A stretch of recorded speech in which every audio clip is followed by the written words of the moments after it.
नमस्कार मेरे प्रिय बच्चों, आप सभी का हर घर पाठशाला में स्वागत है। आज हम class 10th unit 7 learning a foreign और लोकल लैंग्वेज करेंगे। इस यूनिट से आज का हमारा session demonstrate clear and concise communication रहेगा। इस सेशन के अंडर हम आज 4 टॉपिक्स कवर करेंगे। आप अपनी स्क्रीन पर देख सकते हैं। Topic 1 Speaking without hesitation and fear of being incorrect. Topic 2 Sharing and solving of complaints. Topic 3 Vocabulary and expressions. Topic 4 Language proficiency to working knowledge level. So let's start with the topic 1, that is speaking without hesitation and fear of being incorrect. आप में से ऐसे कितने बच्चे हैं जिन्हें अगर मैं स्टेज पर स्पीच देने के लिए कहूँ तो आप हेजिटेट होंगे? मुझे लगता है सारे, इवन मैं भी। बच्चों, ये हेजिटेशन सिर्फ आपके साथ नहीं सभी के साथ होती है। तो आइए जानते हैं इस हेजिटेशन के पीछे की वजह क्या है। So the very first cause for the hesitation is lack of knowledge. Students, it is very obvious you cannot talk about something you do not know. आप उस टॉपिक पर बात नहीं कर सकते हैं जिस टॉपिक का आपको ज्ञान नहीं है। Similarly, if you lack basic knowledge of grammar, your vocabulary is very small, or you have insufficient exposure to English, you will definitely hesitate. अगर आपकी ग्रामर ठीक नहीं है, आपकी वोकैबुलरी भी थोड़ी ठीक नहीं है, या फिर आपको इंग्लिश स्पीकिंग की प्रैक्टिस नहीं है, तो बच्चों डेफिनेटली आप हेजिटेट करेंगे। So the next cause is lack of skills. हम कई बार ये सोचते होंगे कि हम इंग्लिश तो बहुत अच्छी पढ़ लेते हैं, हम इंग्लिश लिख भी बहुत अच्छी लेते हैं, लेकिन जब बोलने की बारी आती है तो हम हेजिटेट क्यों करते हैं? तो बच्चों, that is only because of lack of speaking skills. अब हम बात करेंगे how to remove this hesitation. इसके लिए आपको फर्स्ट पॉइंट का ध्यान रखना है, that is you have to build good English speaking skills without hesitation. आपको ये डेली प्रैक्टिस में रखना है। अगर आप चाहते हैं कि आप फ्लुएंट इंग्लिश बोल सकें, कॉन्फिडेंट होकर इंग्लिश बोल सकें, तो आपको इसके लिए प्रैक्टिस करनी पड़ेगी। बच्चों, किसी भी चीज़ का रिज़ल्ट देखने के लिए हमें 1 से 3 महीने काफ़ी होते हैं। हम वो काम करने के लिए हमेशा डरते हैं जो काम हमने पहले कभी नहीं किया हो, लेकिन जिस काम को आपने बार बार किया है, अगर उस काम को मैं आपको करने के लिए बोलूं तो आप बिल्कुल बेझिझक होकर उस काम को कर पाएंगे। So students, the very only long term solution is practice speaking in English. You have to find a friend. आप एक दोस्त ढूंढिए, फाइंड अ कलीग जो आपके कोवर्कर्स होते हैं। इसी के साथ you can find a spoken English partner, या फिर you can join a conversation based training program, so that आप इंग्लिश को अपनी डेली प्रैक्टिस में ला सकें बोलने के लिए, और उसके बाद you will be able to kill the fear monster for ever. आपके अंदर जो ये डर है इंग्लिश बोलने का, ये हमेशा के लिए ख़त्म हो जाएगा। Now let's talk about the next topic, that is sharing and solving complaints. How to handle the complaints, उस बारे में हम कुछ पॉइंट्स डिस्कस करेंगे।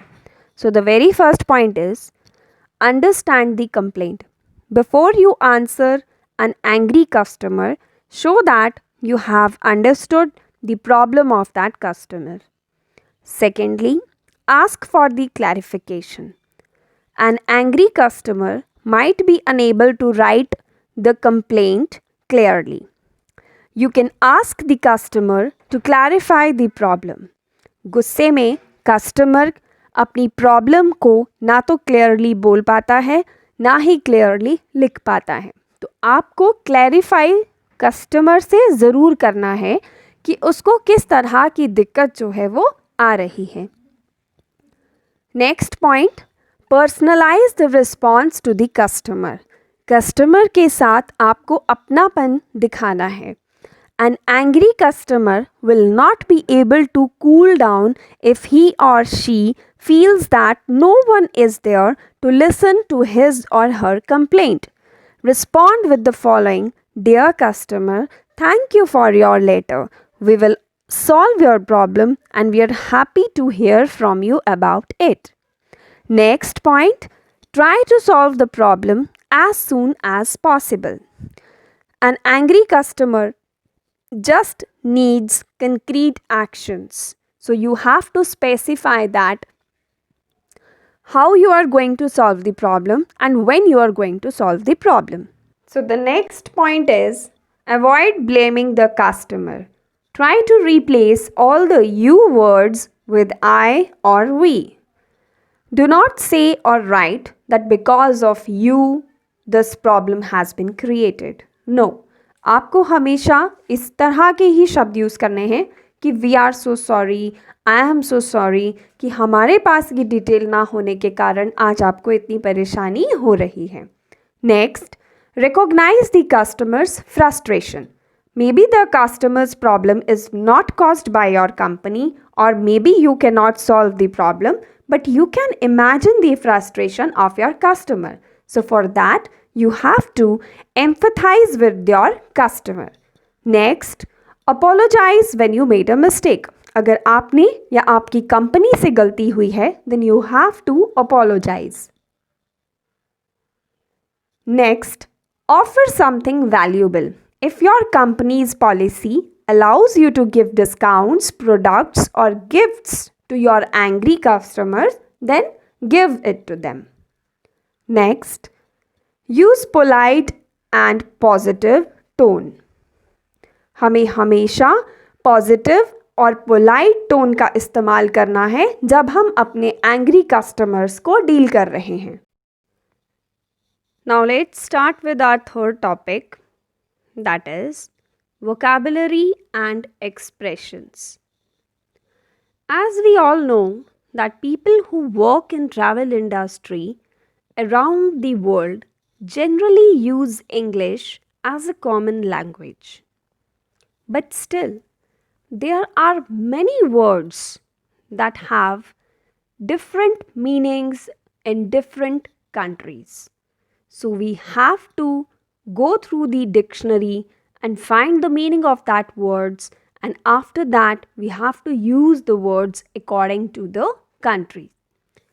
बच्चों, हर कंट्री में हर शब्द का कई बार अलग मीनिंग होता है। हमें कंट्री के हिसाब से उस शब्द का meaning according to dictionary check करके उस कंट्री में हमें यूज़ करना है। So we should use appropriate expressions and references. We should use simple words and phrases. हमें आसान शब्दों का इस्तेमाल करना चाहिए। For example, आप स्क्रीन पर देख सकते हैं, instead of saying after this is accomplished, use then. Instead of using at an early date, you can use the word soon. Instead of using facilitate, you can use help, make possible. I mean to say, जिस तरह के भी आप tourist से deal कर रहे हैं, हर tourist की एक अपनी लैंग्वेज है। वो जिस भी कंट्री से आया है आपके पास, आपने उसकी भाषा को समझना है और उससे उसकी भाषा में ही बात करनी है, ताकि उसे वो बातें जो भी आप बोलें आसानी से समझ में आ जाए। आप और एग्जाम्पल देख सकते हैं, like instead of using 5 in number, you can easily say 5. Okay? Next, avoid jargon and unfamiliar acronyms or expressions. Her industry में जारगॉन्स यूज़ किए जाते हैं, फिर वो चाहे डॉक्टर्स हैं, फिर चाहे हमारी टूरिज़्म इंडस्ट्री ही क्यों ना है, लेकिन एक जो आम जनता है, एक जो पब्लिक है, he is not familiar with the jargons. मैं भी जानती हूँ और आप भी जानते हैं, हम डॉक्टर्स की पर्ची को कितने आसानी से पढ़ सकते हैं, ये हम सबको पता है.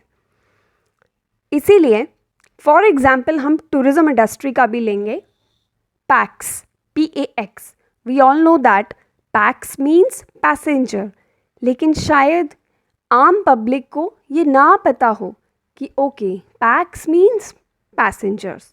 अगर आप उसे बोलेंगे how many pax are you, तो फिर शायद उसे समझ में ना आए. तो I mean to say you have to use simple words, simple phrases, and you have to avoid the jargons. Next, explain complex terms and ideas.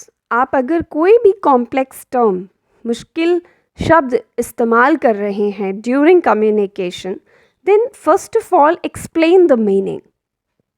आप उनको मतलब पहले से समझा दीजिए ताकि उन्हें आपकी बोली हुई बात समझने में कोई दिक्कत ना आए. Next is use concrete examples. आप लोगों को कुछ भी समझाने के लिए, फॉर एग्ज़ाम्पल आपने किसी से किसी भी तरह का डॉक्यूमेंट्स लेना है, तो you instead of saying that I want your ID, you directly say that I need your driving license or passport or birth certificate and etc. ताकि उन्हें आसानी से समझ में आ जाए. घुमा फिरा के हमें बातों को नहीं बोलना है, सिंपल और डायरेक्ट वे से बोलना है.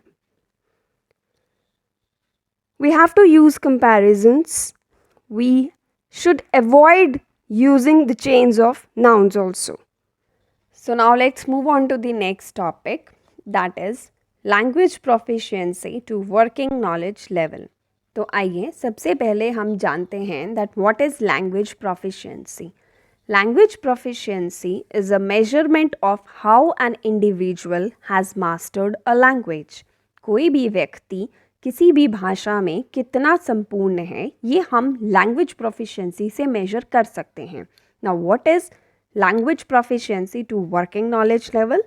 It is that how much is he or she able to speak the language with sufficient to participate effectively in conversations, maybe on practical or maybe on social topics or any professional topic also. कोई भी व्यक्ति किसी भी भाषा को, फिर वो चाहे इंग्लिश है या एनी अदर लैंग्वेज, कितने अच्छे से वो किसी भी भाषा को बोल सकता है ताकि वह कल को वर्किंग एनवायरनमेंट में किसी भी तरह की कन्वर्सेशंस में पार्ट ले सके, फिर वो चाहे प्रैक्टिकल टॉपिक्स हैं, सोशल टॉपिक्स हैं या फिर कोई भी प्रोफेशनल टॉपिक ही क्यों ना हो.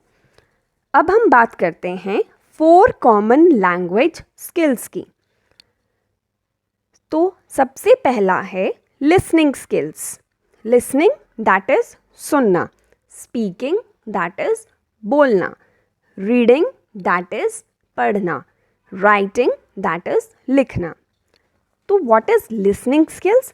Listening skills include the practice of active listening. आप कितने ध्यान से सामने वाले को सुन रहे हैं. आपकी लिसनिंग स्किल्स अच्छी होनी चाहिए so that you can say that yes I understand what you are saying. मैं समझ रहा हूँ आप क्या बोलना चाह रहे हैं, और ये तभी होगा जब आपके अंदर एक्टिव लिसनिंग होगी. Next, speaking skills. Working environment में आपके अंदर अगर अच्छी स्पीकिंग स्किल्स हैं तो आपको बार बार बोलने का मौका ज़रूर दिया जाएगा. Next, reading skills. Reading skills भी हमें बहुत ज़रूरी है क्योंकि आपने कई तरह की ईमेल्स पढ़नी होती हैं, रीड करनी होती है. बहुत सारी इन्फॉर्मेशंस हैं जो आपने रीड करनी हो, maybe that is visually और maybe that can be any audio books. तो उसके लिए आपके अंदर रीडिंग स्किल्स भी होना बहुत ज़रूरी है. Now the last is writing skills. हमें हमारे वर्किंग एनवायरनमेंट में बहुत सारी प्रोफेशनल ईमेल्स भेजनी होती हैं और उनका रिप्लाई भी करना होता है, तो उसके लिए हमारे अंदर राइटिंग स्किल्स का होना भी बहुत ज़रूरी है. Now, how to use effective language skills at work. हम कैसे लैंग्वेज स्किल्स को अपने वर्किंग एनवायरनमेंट में इफ़ेक्टिवली यूज़ कर सकते हैं. So the very first point is use a dictionary. Daily आप डिक्शनरी का यूज़ कीजिए, उससे आप डेली एक नया शब्द सीखेंगे. आपको कुछ भी शब्द बोलना है तो आप उसका ऑल्टरनेट ढूंढ सकते हैं कि yes, I can use this new word instead of that. Next, learn a new language. Learning a new language requires some degree of dedication, but it's also a very feasible way of improving all four core languages skills. किसी भी नई भाषा को सीखने के लिए आपके अंदर डेडिकेशन होना बहुत ज़रूरी है. Next, know your language comprehension strength and weakness. हमें हमारे स्ट्रेंथ एंड वीकनेसेस, कमियां और खूबियां दोनों के बारे में पता होना चाहिए कि हम लैंग्वेज में कहाँ पर हम वीक हैं और कहाँ पे हमारी खूबी है. नाउ व्हाट इट डज, ये करता क्या है? It helps you focus on efforts on that area that needs the most improvement. अगर आपको अपनी स्ट्रेंथ एंड वीकनेसेस के बारे में पता होगा तो आप उस पर इम्प्रूवमेंट कर सकते हैं. Next, improve your public speaking skills. अगर आप चाहते हैं कि आप पब्लिक के सामने खुलकर कॉन्फिडेंटली बोल सकें तो उसके लिए आपको अपने स्पीकिंग स्किल्स इम्प्रूव करने पड़ेंगे और वो आप प्रैक्टिस से कर सकते हैं. You can speak in front of the mirror also. You can speak in front of your camera also, and you can practice public speaking more and more. Next, practice writing professional emails. जितनी ज़्यादा आप professional emails लिखेंगे उतनी ही ज़्यादा आपकी writing skills भी improve होंगी. Next, so thank you so much students. I hope you all have enjoyed and learned from this presentation. Thank you so much.